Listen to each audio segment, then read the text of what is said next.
Welcome, Yalgar's Garage. Today I'm working on this carburetor for Kool-Aid. Because I can't remember, that thing is a 625. It's a Street Avenger, something we thought would be cool. The thing is junk. Junk! I wouldn't give you 10 cents for one. We went out of the realm just to try it. It is a Holly, but it's garbage. No. Forget about it. I don't even think I want to sell that and give that to somebody because it's just that bad. So what we're doing is we're going back to what I know. Your standard Holly. This is a 670. I have this one, same one in the Black Sheep. It wasn't Casino. I had it apart. I got to wait. I called Jim out at Allstate Carburetor. Good people out there. Good people. Anything carburetor, reasonable, no complaints. And the stuff is a quarter the price as opposed to Summit and Jegs and all that for gaskets and stuff. So I ordered all the gaskets for it, but now I'm just cleaning it up. These come with a 65 in the front, a 68 in the back, which is really lean. So what I did was, excuse me, I jetted up the same way I did when I was on Penelope. I have another one identical to this, which is on the Black Sheep truck now. I take the 68s out of the back and I put them in the front side, main jets, and then the back I go up to 75. I think I put in this one. They were 74 in the other one, 75, and it's a little more cubic inch. So I did that. I changed that inside because that was loose, and I don't like that, folks. I don't like using that kind, but because this is what I would rather use, if at all possible, because these here, supposedly, when the air goes past right here at high speed, supposedly they will siphon fuel. I don't know if it's true or not, but for right now, until I get some, I don't have the right size. That's a 31 in there right now. But what I'm playing with, when you hit the throttle, chokes it close all the way. And it don't. See, look, I can close it, and it closes and opens right back up. Something's wrong. I think I took this apart. The spring is there, but I think they forced something. So what I'm going to do is I'm going to take that off, and I know this one is good. I'm going to put this on and see if I can make any difference. Because I need the choke to work right on this. The choke works right on the Black Sheep truck now. Unbelievable the way that carburetor works. Since that other video, I got all that stuff that was that white, gray goop, whatever it was in there out. I can't wait to drive that down the road. Flawless. What we're going to do is I'm just going to pull this off of here. Ground wire. And see maybe.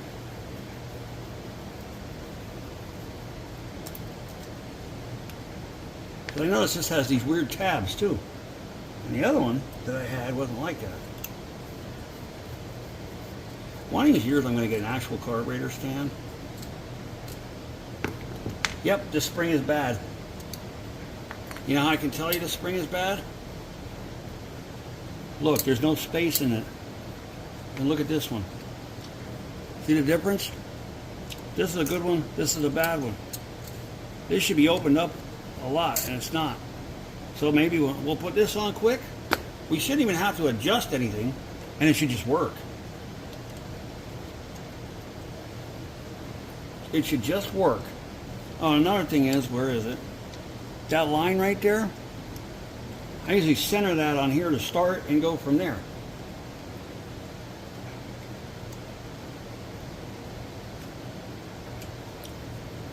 That little tang right there goes in that little hole right there. That's how you line it up. A lot of guys don't have chokes. Like, I'll be honest with you, Casino doesn't have any chokes. She has no chokes at all. See, sometimes I got it perfect before, now I can't get it.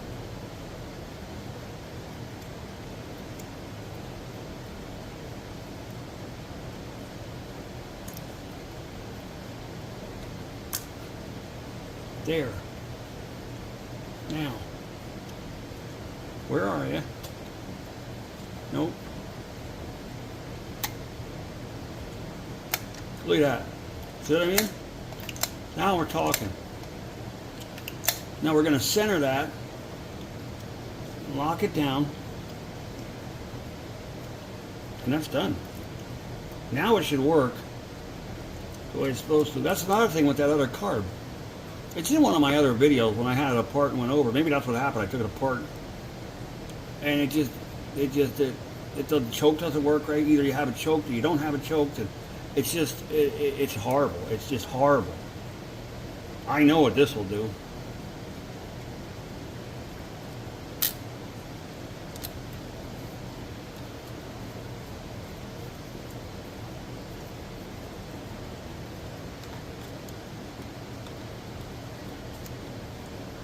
Yellow in, and this is done.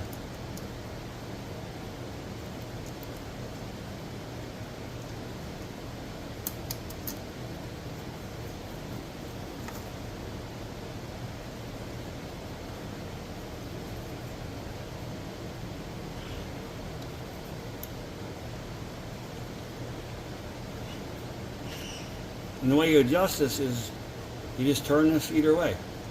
Is what adjusts everything. I'm looking to see how. Oh yeah. I'm checking the fast idle, and that may have to be changed. See, because that changes. Now let's see how it works. Look at that. Now we're talking. That's good. That's done. I have to put these back in. I don't, because these have A fittings or AR fittings or I don't know, something like that.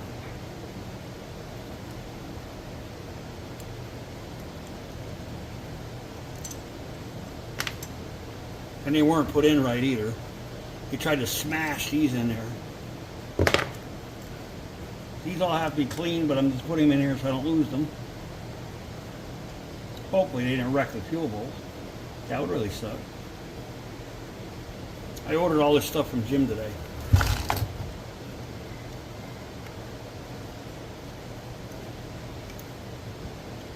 We're going to pull the secondary open just for the heck of it and see which spring that has in it. The way I've seen some of the rest of this carburetor, the rest of it even has one.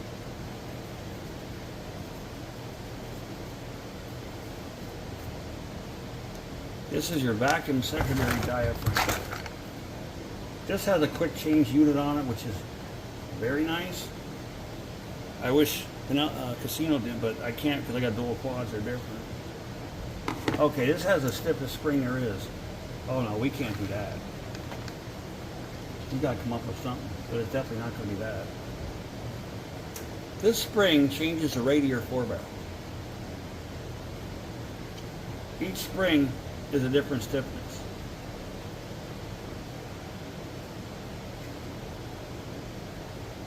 This one is really stiff. This one is E. This one is E. And some are different lengths. You really got, the black is the stiffest. I got them all tangled.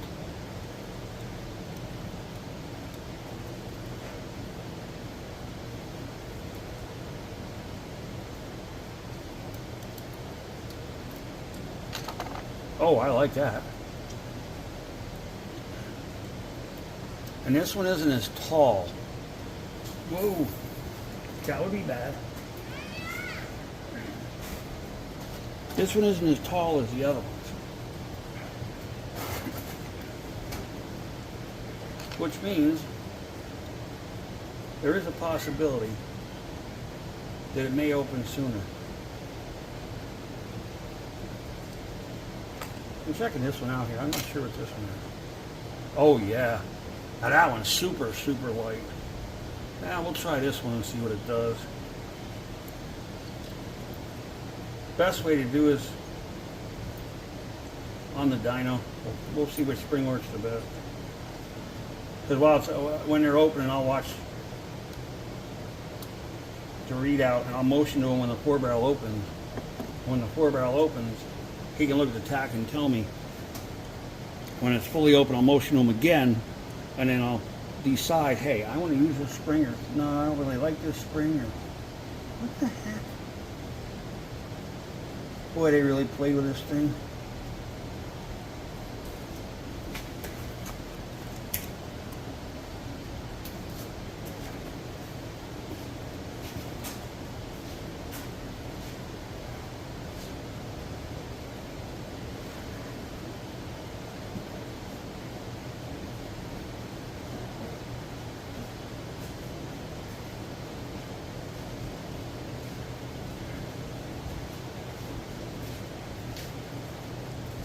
WD-40, because I hope this washer is good. I may have to get one.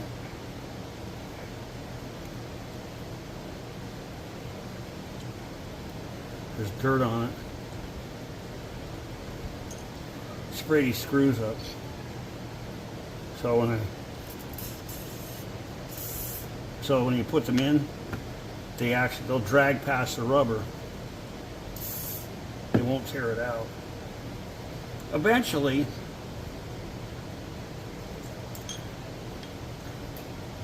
this truck's probably going to have a 750 double pumper on it. I can make a safe bet on that. But I think this is too small. Darn it, when I need a screwdriver, where is it?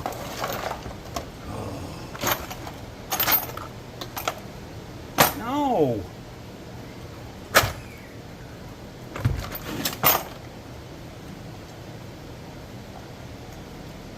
That was an epic failure.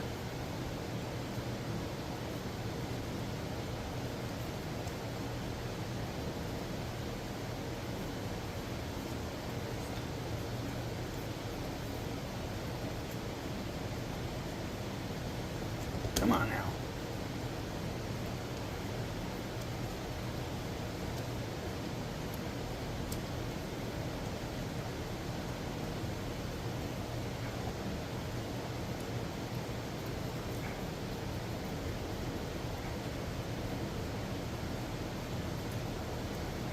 Okay, there we go.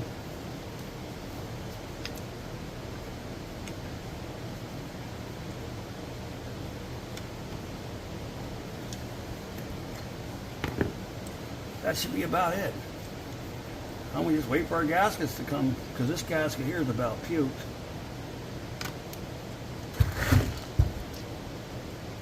One thing I did notice is this is,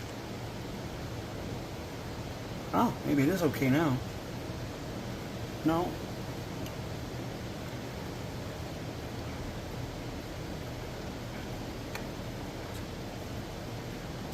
Look at the play in here. That's bad juju right there. No power. So, I don't know what to stand it on. I guess we'll just do this with it. Stay. We'll just snug this up.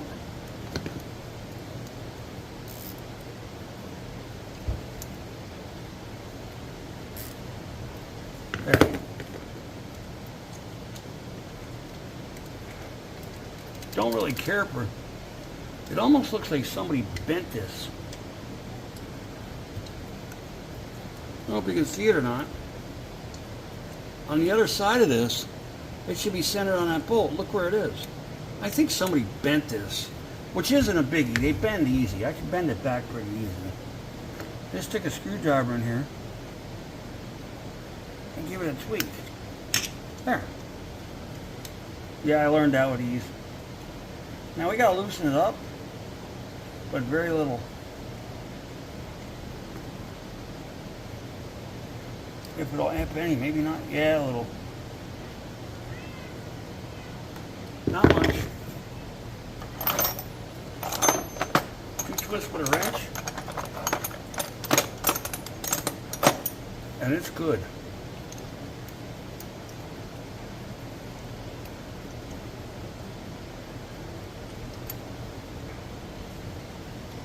There we go. Now when the gaskets come, all I have to do is put it back together.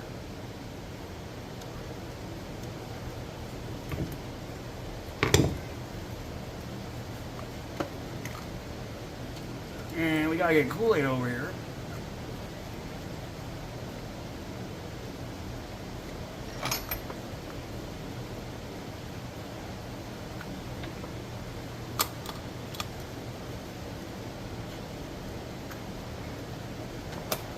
I'm setting the idle, trying to, because see, I don't like this carburetor.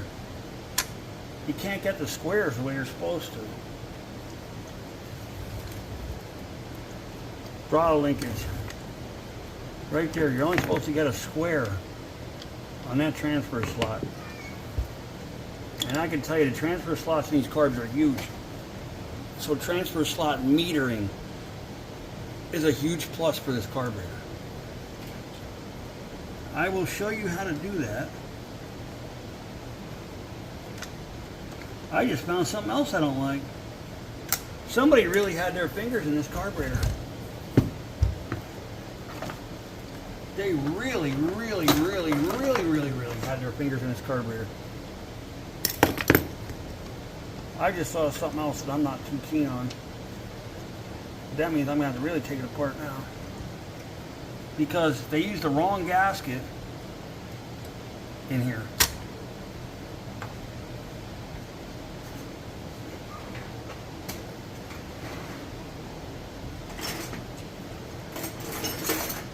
And guess what?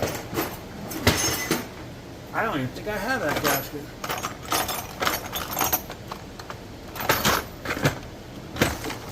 That's just dumb. That's not great. Somebody really had their fingers in this thing.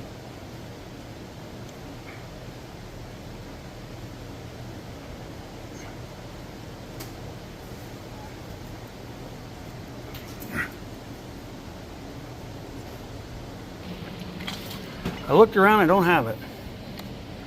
See in there? It looks like there's a ridge down there where my finger is. That's gasket. Which means the gasket goes between this and this, the main body. They used the wrong one. Well, now I can't do this job right, obviously, without it. So, damn it, I ordered all my stuff from Jim too. And I don't see any, I've been looking. I thought I had a bunch of them, but I can't, if they're here, I don't know where they are. So, I'm gonna have to get a hold of Jim tomorrow morning and order a couple of them, so I have them obviously on the hand, and then hopefully have that stuff by the end of next week. We can get this back together. So thanks for watching this boring segment of the Al Guyer's Garage. Have a good night.